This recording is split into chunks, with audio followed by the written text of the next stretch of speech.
એને સબસ્ક્રાઈબ કરો, લાઈક કરો, શેર કરો। મિત્રો, હાલમાં ખૂબ જ મોટા સમાચાર સામે આવી રહ્યા છે। દલિત સમાજના આગેવાન રાજુ સોલંકી, જેમને ગણેશ ગોંડલ વિરુદ્ધ ફરિયાદ કરી હતી, તેમને ગુસ્સી કોર્ટના ગુના નિમિત્તે તેમના રિમાન્ડ મંજૂર કર્યા છે। તેની ચર્ચા આજે આ વિડીયોમાં કરીશું।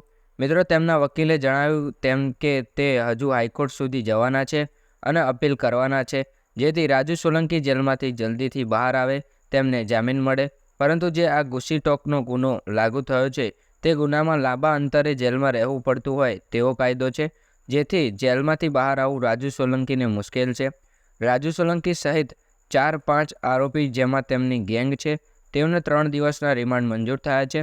ત્યારબાદ વકીલે મોટા ખુલાસા કર્યા હતા કે રાજુ સોલંકી સરકાર વિરુદ્ધ આંદોલન કરવાના હતા, પરંતુ આંદોલન કરતા પહેલા તેમની ધરપકડ કરવામાં આવી જૂનાગઢ પોલીસ દ્વારા, કારણ કે સરકારને એમ લાગતું હતું કે જો આંદોલન કરશે તો સરકારની તકલીફમાં વધારો થશે, જેથી કરીને ગણેશ ગોંડલના કેસને વધુ ઉગ્ર ના બને અને જયરાજસિંહ જાડેજા દ્વારા જૂનાગઢ પોલીસની સાથે મળીને રાજુ સોલંકીની ધરપકડ કરવાની માંગ કરી હોય તેવું રાજુ સોલંકી જયરાજસિંહ જાડેજા અને ગણેશ ગોંડલ પર આરોપ લગાવી રહ્યા છે।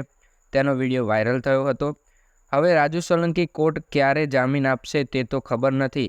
હાઈકોર્ટમાં કેસ ચાલશે, ત્યારબાદ ફેસલો આવશે। અને ગણેશ ગોંડલના કેસની વાત કરીએ તો હવે જે કોર્ટની તારીખ આપવાની છે, તેમાં ગણેશ ગોંડલને જામીન મળી શકે તેવી સૂત્રો દ્વારા જાણકારી મળી છે। એટલે ગણેશ ગોંડલ બહાર આવશે અને રાજુ સોલંકી જેલમાં રહેશે। હવે આ કેસમાં રાજુ સોલંકીની મુશ્કેલીઓ દિવસે દિવસે વધતી જઈ રહી છે। તમને શું લાગે છે? કોણ આમાં સાચું છે, કોણ આમાં ખોટું છે?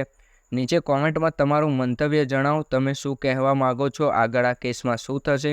અને વિડીયોમાં તમને જાણકારી સારી લાગી હોય તો વિડીયોને લાઇક કરજો, વિડીયોને તમારા મિત્રો સાથે શેર કરજો, ચેનલને સબસ્ક્રાઈબ કરવાનું ભૂલતા નહીં। જય શ્રી કૃષ્ણ।